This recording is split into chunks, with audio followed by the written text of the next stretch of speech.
Salam əziz izləyicilər, mən uzman fizioterapeut Əziz Dəvişov.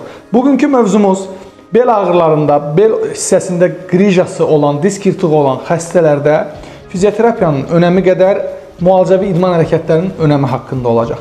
Bizə bir çox müraciət edən pasientlərdə iləri dərəcədə yırtıqlarda, bel hissələrində ağrı, ayağa vuran ağrılar müşahidə olunur. Xəstələr gəlib fizioterapiya müalicələrini aldıqdan sonra rahatlama hissi olur və bəzi xəstələrdə bunun müddəti uzun, bəzilərində qısa ola bilir.